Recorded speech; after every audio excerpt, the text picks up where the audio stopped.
Hello students, welcome to Srinidhi academy.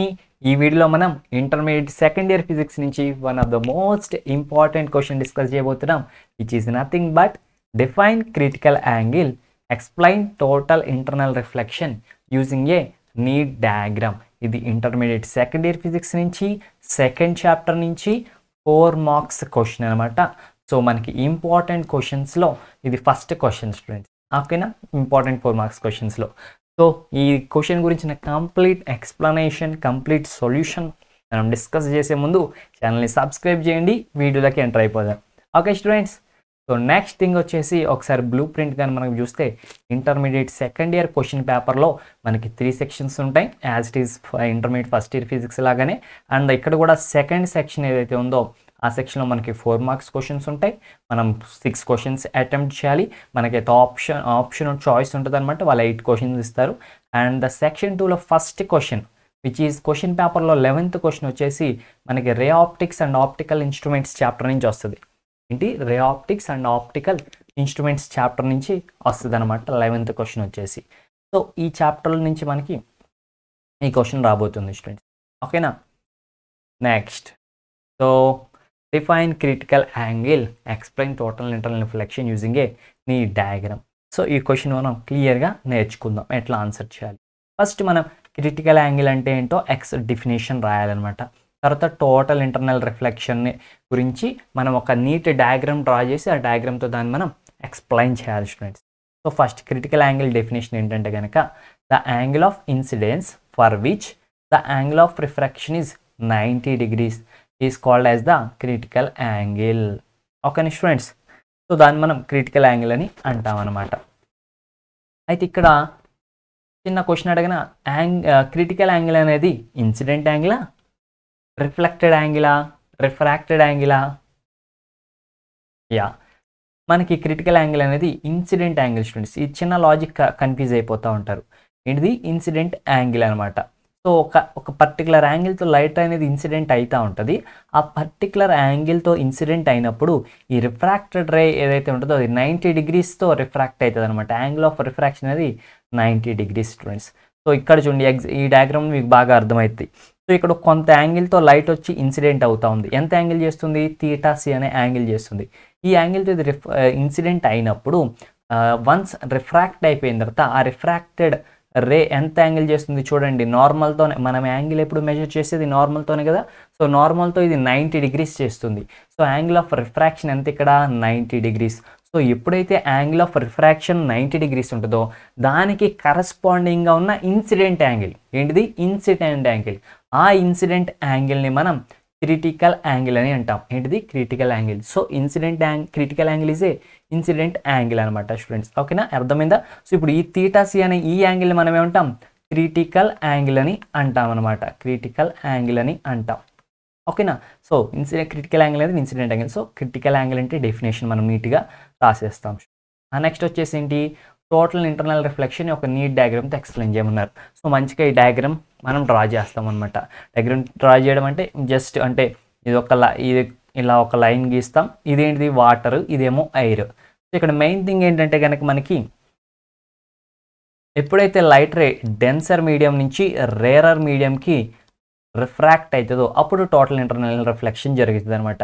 So first అసలు total internal reflection ఏంటని చూస్తే the total internal reflection is a phenomena of reflection of a ray back to the same medium when passing from denser medium to rarer medium. So denser medium నుంచి rarer మీడియంకి ఒక రే వెళ్తున్నప్పుడు అది refract అవ్వకుండా మళ్ళీ అదే మీడియంలోకి, అదే డెన్సర్ మీడియంలోకి రిఫ్లెక్ట్ అయిపోవడాన్ని మనం total internal reflection అని అంటాము. సో ఈ టోటల్ ఇంటర్నల్ రిఫ్లెక్షన్ జరగాలంటే అప్పుడు ఇన్సిడెంట్ యాంగిల్ ఎంత ఉండాలంటే such a way that angle of incidence greater than it's critical angle. So ఆ టైంలో ఉండే యాంగిల్ ఆఫ్ ఇన్సిడెన్స్ ఏదైతే ఉంటుందో, ఇన్సిడెంట్ యాంగిల్ ఏదైతే ఉంటుందో అది క్రిటికల్ యాంగిల్ కంటే ఎక్కువ ఉండాలి. ఏంటిది? క్రిటికల్ యాంగిల్ కంటే కూడా, క్రిటికల్ యాంగిల్ θc కదా, దీనికంటే ఎక్కువ యాంగిల్తో ఇన్సిడెంట్ అవ్వాలి. అప్పుడే ఇది టోటల్ ఇంటర్నల్ రిఫ్లెక్షన్ జరుగుతుంది. ఒకవేళ ఇన్సిడెంట్ యాంగిల్ ఏదైతే ఉందో అది క్రిటికల్ యాంగిల్ కంటే తక్కువ అనుకోండి, అప్పుడు మనకి టోటల్ ఇంటర్నల్ రిఫ్లెక్షన్ అనేది జరగదనమాట. ఓకే స్టూడెంట్స్, అది ఇక్కడ కాన్సెప్ట్ వచ్చేసి అదనమాట. సో ఇప్పుడు మనం ఎగ్జామ్లో క్వశ్చన్ ఎలా ఆన్సర్ చేయాలి అంటే కనుక, సో ఫస్ట్ మంచిగా క్రిటికల్ యాంగిల్ డెఫినేషన్ రాసేస్తాం. తర్వాత టోటల్ ఇంటర్నల్ రిఫ్లెక్షన్ అని చెప్పి, total internal reflection is the phenomena of reflection of A ray back to the same medium and passing from denser medium to rarer medium in such way that the angle of incidence greater than it's critical angle అని రాస్తాం. ఇది రాస్తాం. So ఇక్కడ N1 N2 అంటే ఏంటి, refractive index of the mediums అనమాట. ఆ medium యొక్క రిఫ్రాక్టివ్ ఇండెక్సెస్ స్టూడెంట్స్. ఇక్కడ R అంటేనేమో సైన్ ఆఫ్ R అంటేనేమో angle of refraction and sine R is the angle of incidence అనమాట స్టూడెంట్స్, లైక్ దట్. సో రాస్తాం, ఇక్కడ మంచిగా డయాగ్రామ్ రాస్తాం. సో అప్పుడు మనం మ్యాటర్ ఈ డయాగ్రామ్ని ఎక్స్ప్లెయిన్ చేస్తాం అనమాట. So medium 1 is a denser medium which is water, medium 2 is a rarer medium which is air. So light is entering from denser medium to rarer medium. So the angle of incidence is the θ1 అని ఈ diagram explain చేస్తాం. And the angle of refracted ray is θ2 అని రాస్తాం.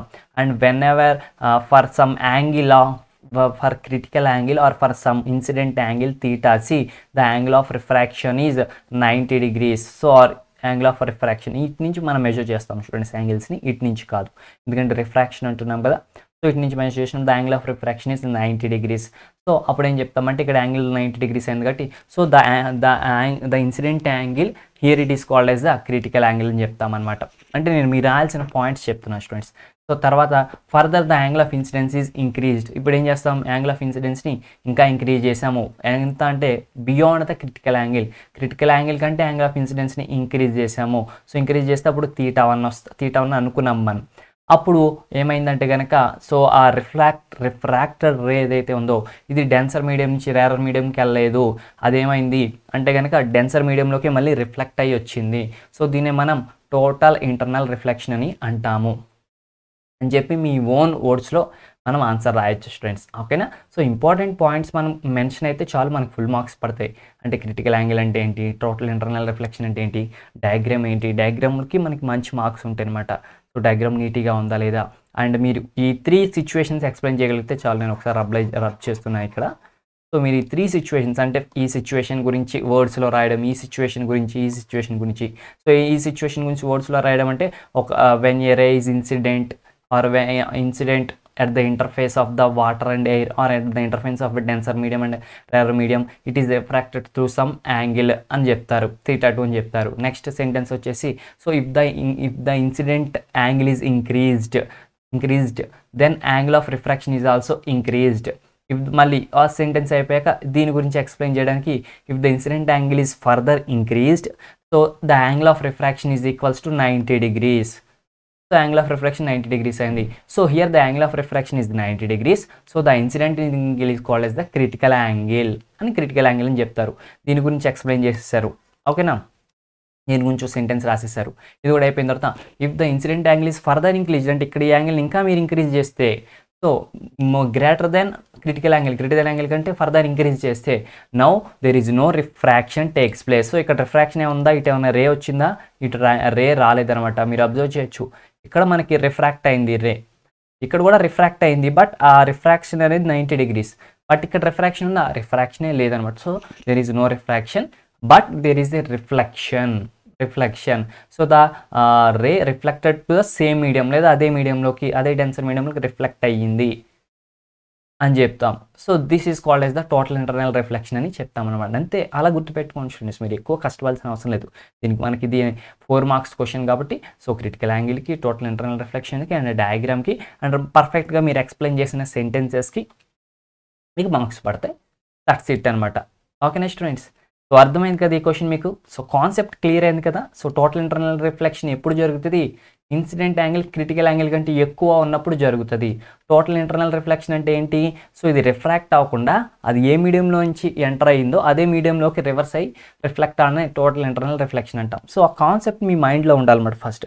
అంతేగాని question define critical angle, explain total internal reflection question చూడగానే the angle of incidence is for which angle ఇలా బట్టి పెట్టడం కాదు స్టూడెంట్స్, ఓకేనా. ఇలా బట్టి పడితే ఏమైంది, అక్కడికి వెళ్ళినాక ఈ క్వశ్చన్లో ఆన్సరు, ఆ క్వశ్చన్లో ఈ ఆన్సరు, క్వశ్చన్లో ఆన్సర్ మిక్స్ అయిపోయి కన్ఫ్యూజ్ అవుతారనమాట. సో ఫస్ట్ క్వశ్చన్ని జాగ్రత్తగా అబ్జర్వ్ చేయండి, క్వశ్చన్లో కీవర్డ్స్ అర్థం చేయండి, దాని మీనింగ్స్ మీకు మైండ్లో పెట్టుకోండి, ఆ మీనింగ్కి సంబంధించి అలా ఎక్స్ప్లెయిన్ చేయాలో మీరు అర్థం పెట్టుకోండి. సో కొంచెం ఇంగ్లీష్ నాలెడ్జ్ వస్తే ఇట్ ఈస్ వెరీ ఈజీ అనమాట సెంటెన్స్ ఫామ్ చేయడం వస్తే. టోటల్ ఇంటర్నల్ రిఫ్లెక్షన్ అంటే ఏంటి, దాని కాన్సెప్ట్ రాయండి. నెక్స్ట్ నీట్ డయాగ్రామ్ ఉన్నారు, సో డయాగ్రామ్ గుర్తుపెట్టుకోవాలి, సో డయాగ్రామ్ని అబ్జర్వ్ చేయాలి. తర్వాత ఇక్కడ కాన్సెప్ట్ ఏంటి, ఆ కాన్సెప్ట్ మీకు గుర్తుండాలి. ఆ కాన్సెప్ట్ సంబంధించిన దీనికి ఒక సెంటెన్స్, దీనికి ఒక సెంటెన్స్, సింపుల్గా రాసిన పర్ఫెక్ట్గా ఉండాలన్నమాట. అండ్ రైటింగ్ కొంచెం బాగుంటే, అంటే నాలాగా ఉండకుండా ఉంటే కొంచెం బాగుంటే ఫుల్ మార్క్స్ పడతాయి students. That's it, so simple అనమాట.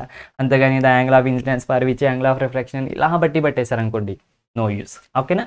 సో కాన్సెప్ట్ని అర్థం చేసుకోవడం. సో స్టడీయింగ్ అంటేనే మీరు బట్టి పట్టడం కాదు, ఇప్పుడు కూడా స్టడీయింగ్ అంటేనే సైన్స్ సబ్జెక్ట్ని స్టడీ అంటేనే అర్థం చేసుకోవాలి. ఓకేనా? కాన్సెప్ట్ని బ్రెయిన్లో ఉంచుకోవాలన్నమాట.